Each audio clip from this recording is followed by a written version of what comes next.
Deep স্টেটের প্রেমে আমি পড়িনি, ডিপ স্টেটই আমার প্রেমে পড়েছে। কথাটি মূলত আমার নয়, এই কথাটি এনসিপির মুখ্য সমন্বয়ক আসিফ মাহমুদ সজীব ভুঁইয়া সাম্প্রতিক সময়ে তিনি জুলাই অভ্যুত্থানের তোলপাড় করা ডিপ স্টেট নিয়ে এক মন্তব্য করেছেন। অর্থাৎ ক্ষমতায় না আসতে পেরে হতাশায় নিজেদের দায় মুক্তি এড়ানোর জন্য বা নিজের দোষ সাময়িকভাবে হালকা করানোর জন্যই এই সিদ্ধান্তটি তিনি চমকে দিয়েছেন। আসলে আমাদের দোষ ছিল না বা আমাদের দিয়ে করানো হয়েছে এবং আমরা পুরোপুরি অভ্যুত্থান করে হাসিনার পতন ঘটিয়েছে ঠিকই, কিন্তু অভ্যুত্থানের পরে আমরা জনসমর্থন না পেলে ক্ষমতায় ধরে রাখতে পারব না, যার পরিপ্রেক্ষিতে দীর্ঘ 18 মাস ডক্টর ইউনূস ইন্টারিম সরকারের আমলে যে দেশে দুঃশাসন হয়েছিল, মব সন্ত্রাস, অগ্নিসংযোগ, লুটপাট কায়েম হয়েছিল, যখন দেশ আইন শৃঙ্খলা নিয়ন্ত্রণের বাইরে চলে গিয়েছে, দেশের জননিরাপত্তা নিশ্চিত নেই, কথা রাখছে না, তাদের সাথে যখন দেনা পাওনা লেনদেন নিয়ে মতানৈক্য, তখনই এই বিস্ফোরক মন্তব্য এসেছে আসিফ মাহমুদ সজীব ভুঁইয়ার মাধ্যমে। এমতাবস্থায় নির্বাচনে ক্ষমতায় যদি আমরা আসতে না পারি, জনসমর্থন হারিয়ে ফেলি, তাহলে আমাদের সম্মুখে বিপদ খুবই অতি সন্নিকট, যার ফলে সমন্বয়কদের সাথে মাস্টার প্ল্যানিং এর মধ্যে যারা অন্যতম ছিলেন আসিফ মাহমুদ সজীব ভুঁইয়া, মাহফুজ আলম এবং নাহিদ ইসলাম, তারা তিনজনই কিন্তু এই বৈষম্য ছাত্র আন্দোলনের সমন্বয়ক হিসাবে ইন্টারিম সরকারের অধীনে উপদেষ্টা হিসাবে শপথ গ্রহণ করেছিলেন। তারা নির্বাচনের পূর্বে যদিও পদত্যাগ করা হয়, যদিও তারা নির্বাচনে, নাহিদ ইসলাম শুধু নির্বাচনে প্রতিদ্বন্দ্বিতা করেছিল, যদিও তিনি নির্বাচিত হন নাই, এটাকেও মেটিকুলাস ডিজাইনের মাধ্যমে তাকে নির্বাচিত করা হয়েছে। মূল কথায় আসি, এখন ডিপ স্টেটের কথা হঠাৎ করে আসিফ মাহমুদ কেন প্রকাশ করলেন? কেন ডিপ স্টেটের সাথে মতানৈক্য হয়েছিল? কারণ অবশ্যই নিশ্চয়ই রয়েছে। যখন ডিপ স্টেটের প্ল্যানিং অনুযায়ী চলতে দ্বিমত প্রকাশ হয়েছে, যখন ইন্টারিম সরকারের প্রতি জনসমর্থন আস্থা হারিয়ে ফেলেছে সাধারণ মানুষের, তখন ডিপ স্টেট তাদেরকে এড়িয়ে গেছে। তবে এই 24 আন্দোলনের সময় ডিপ স্টেট তাদের মাধ্যমে $29 মিলিয়ন বাজেট করা হয়েছিল। এই অর্থটি আসে কোনো ব্যক্তি প্রতিষ্ঠানের মাধ্যমে, যার ফলে এই অর্থ দিয়েই আন্দোলনকে প্রতিষ্ঠিত করার জন্য যা প্রয়োজন তাই করেছিল। ডিপ স্টেট কি এবং কারা? আসলে ডিপ স্টেট হলো অদৃশ্য একটি ছায়া। এই ডিপ স্টেটটি নিয়ন্ত্রণ করে আন্তর্জাতিক পরাশক্তি দ্বারা। সেখানে আন্তর্জাতিক এবং দেশীয় বিভিন্ন আমলাতন্ত্র এবং প্রশাসনিক, সামরিক বাহিনী, দেশের অর্থনীতিবিদ এবং গণ্যমান্য সুশীল সমাজ এবং দেশের সুনামধন্য রাজনীতিবিদ, সাংবাদিক এবং মিডিয়া ব্যক্তিত্ব, বিভিন্ন অভিনেতা অভিনেত্রীরাও এখানে জড়িত থাকে। কিন্তু দেশে যারা কাজ করে তারা প্রকাশ পেয়ে যায়, কিন্তু আন্তর্জাতিকভাবে যারা ডিপ স্টেট পরিচালনা করে তাদেরকে চেনা যায় না। তবে ইতিমধ্যেই প্রেসিডেন্ট ডোনাল্ড ট্রাম্প স্বীকার করেছেন 24 গণ অভ্যুত্থানে হাসিনা সরকার পতনের জন্য ডোনাল্ড ট্রাম্প 29 মিলিয়ন টাকা দেওয়ার কথা স্বীকার করে নিয়েছে।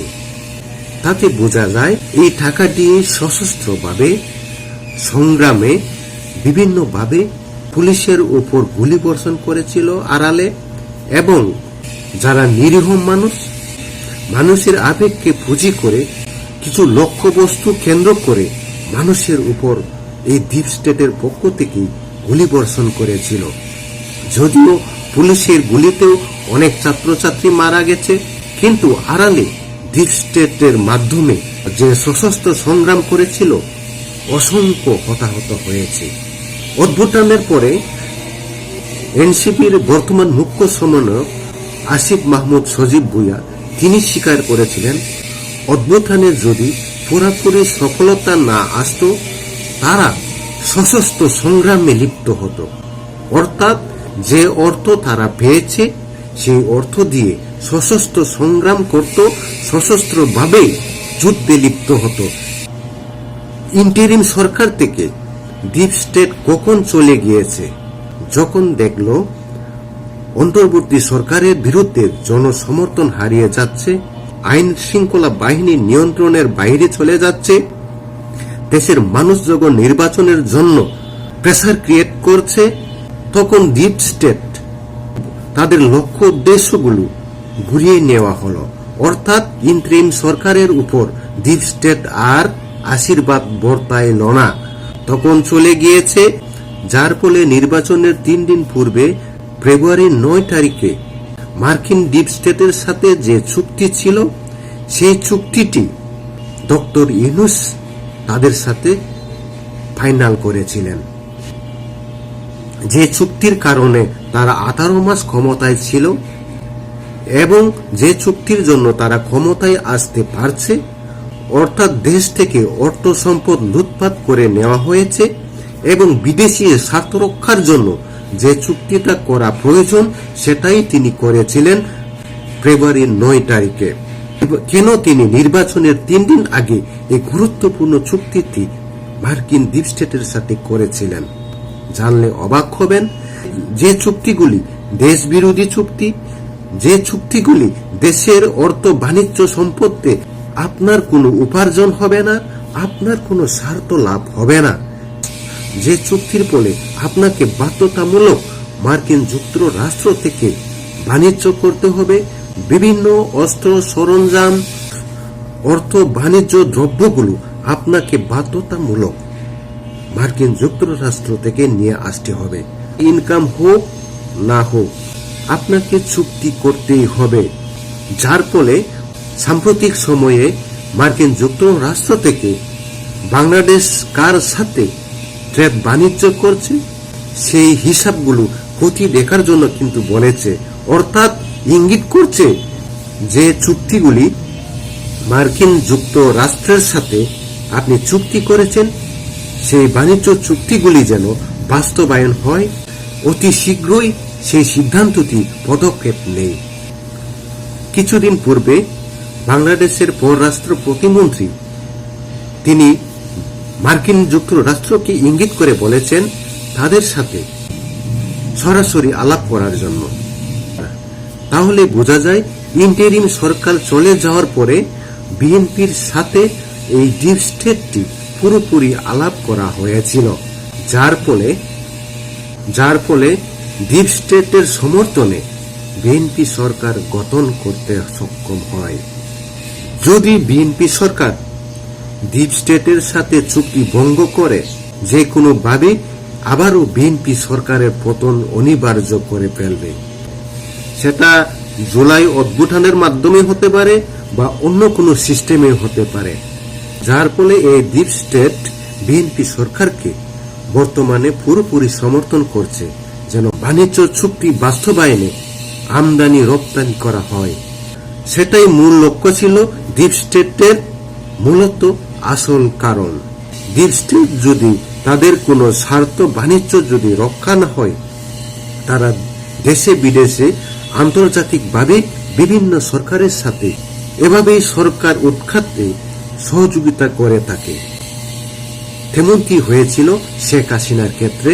শেখ হাসিনাকে বলেছিলেন মার্কিন যুক্তরাষ্ট্রের প্রতিনিধি ওনার কাছে প্রস্তাবনা নিয়ে আসছিলেন, আপনি যদি আমাদের সেন্ট মার্টিন দ্বীপকে ঘাঁটি বানানোর জন্য যদি লিজ দেন, তাহলে আপনি যতদিন ক্ষমতায় থাকতে চান থাকতে পারবেন, নিরাপদে দেশ চালাইতে পারবেন। কিন্তু শেখ হাসিনা রাষ্ট্রীয় সার্বভৌমত্বের কথা চিন্তা করে, পার্শ্ববর্তী দেশের কথা চিন্তা ভাবনা করে, স্বাধীনতার উপরে কোনো হস্তক্ষেপ করুক, রাষ্ট্রের স্বাধীনতার উপর কোনো হস্তক্ষেপ পরবর্তীতে আসুক, সেটা তিনি চায়নি। সেই প্রস্তাবকে প্রত্যাখ্যান করেছিলেন।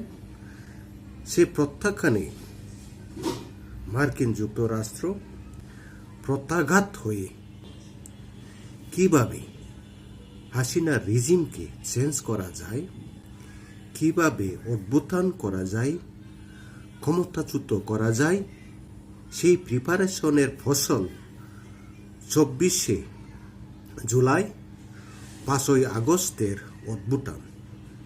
মার্কিন যুক্তরাষ্ট্র নিজের স্বার্থ রক্ষা যদি না হয়, সেখানে যে কোনো দেশে গিয়ে সরকার পতনে উৎখাতে তারা পারদর্শী, এবং পূর্বেও শ্রীলঙ্কা, নেপালেও যা করা হয়েছে।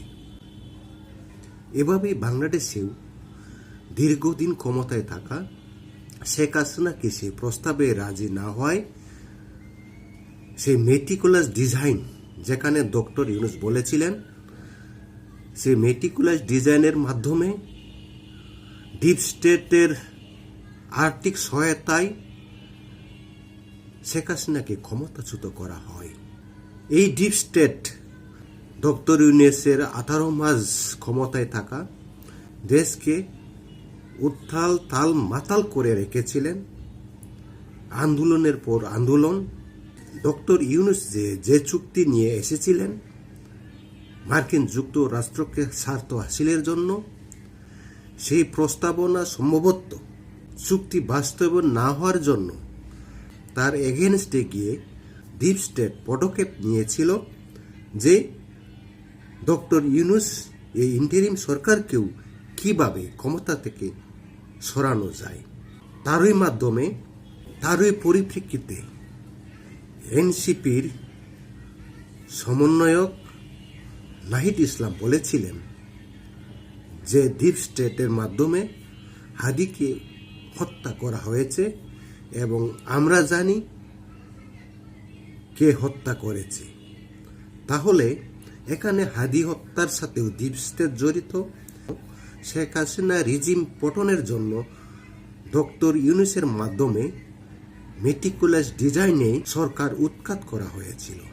তদ্রূপে ডিপ স্টেটের চুক্তি বাস্তবায়ন না হওয়াতে ইন্টারিম সরকারকেও উৎখাতের জন্য প্ল্যান হিসাবে বিএনপিকে তারা নিয়েছে। পরবর্তীতে তারা যেন নির্বাচনে এসে আমাদের সাথে চুক্তিতে বাস্তবায়িত করতে পারে, সেই চুক্তি বাস্তবায়ন করা হয়েছিল এবং ক্ষমতায় এনেছে। তারই পরিপ্রেক্ষিতে সমন্বয়ক আসিফ মাহমুদ সজীব ভুঁইয়া তার জাল মেটাতে চেয়েছিল ডিপ স্টেটের কুপরিকল্পনাগুলো পাস করিয়ে নিজেকে দায় মুক্তি আনার জন্য। এই পাস করার পিছনে তারা যেন ডিপ স্টেট থেকে দায় মুক্তি পান এবং দেশের সাধারণের কাছে যেন গ্রহণযোগ্যতা পায়। দেশের বিরুদ্ধে ষড়যন্ত্র করে রাষ্ট্রদ্রোহিতার সামিল যে কাজ করার পর আপনারা যদি দায় মুক্তি পেতে চান, তাহলে জনগণ কি আপনাদের সাধারণ ক্ষমা করে দেবে? তাই আপনাদের কাছে আমি প্রশ্ন রেখে দিলাম। Thank you so much.